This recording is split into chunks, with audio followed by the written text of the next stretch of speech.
we're asked to solve for the R value or the resistivity value of the wall cavity below, and then we're asked to solve for the R value of the wall cavity at the stud location.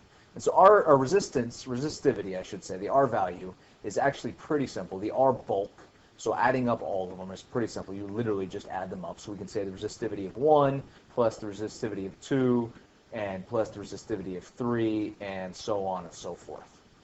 So basically the R value is just calculating how much heat transfer is blocked. It's how much resistance or how much insulation there is in your system.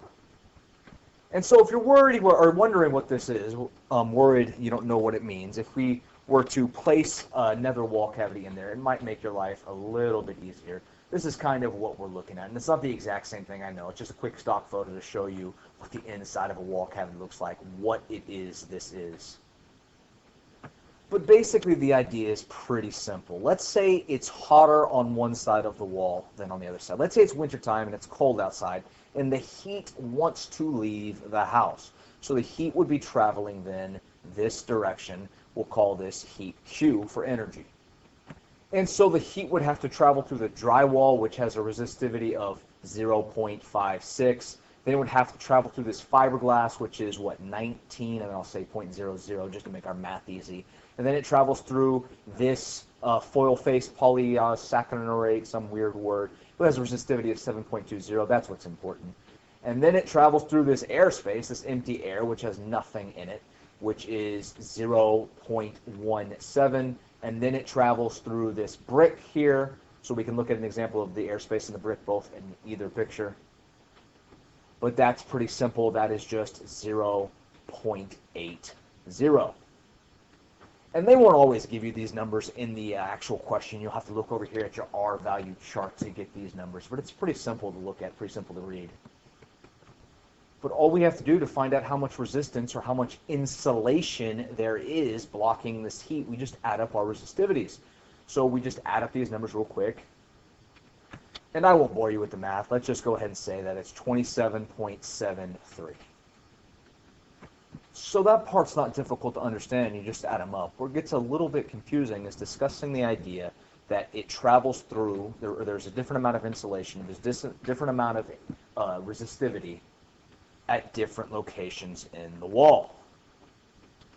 So if you look, what's going on? Well, first, if the heat wants to leave our house to the outside, it has to travel through this drywall again. You can see it's traveling through this drywall. So that is still 0.56, so 0.56. But then it does not travel through this fiberglass. It actually goes through this stud, this piece of wood, which has a resistivity of 6.88. So we can already see how the resistance changes. There's actually less resistivity, which means there's less insulation in this part of the wall. And so then we go through this foil-faced P word, which is still 7.20. Then it travels through the airspace, which is 0.17. Then it travels through the brick, which is still 0.8, or I'm going to say 0. And so you can see how the insulation, or the amount of resistivity, changes. And we can go ahead and add those up as well.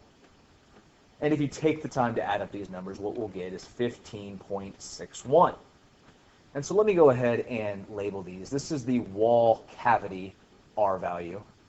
And the other one is the stud location R value. So R cavity, or wall cavity R value, and stud location.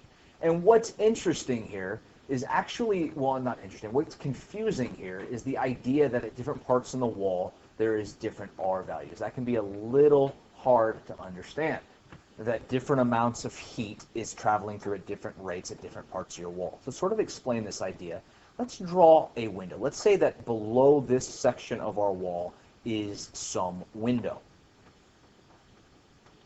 Well, have you ever noticed when you stand by a window, it's a little bit colder in the winter? When you're inside the house and you're standing by the window, that heat is leaving you at a little bit of faster rate?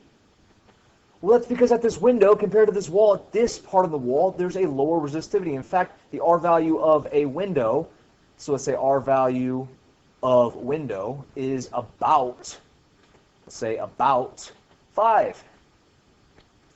And that's why it's a little bit colder when you stand next to a window. because it has less insulation. Then we can even go one step further to explain this idea. Let's say we have an open window. Well, what kind of heat is leaving this? Well, heat is leaving this even faster. Let me go ahead and get one more color. But the heat is leaving here even faster, which is why it's so cold, because the R value of the open window is just the air, which is about 0.17, as we said earlier. And so that's the idea behind insulation and R values.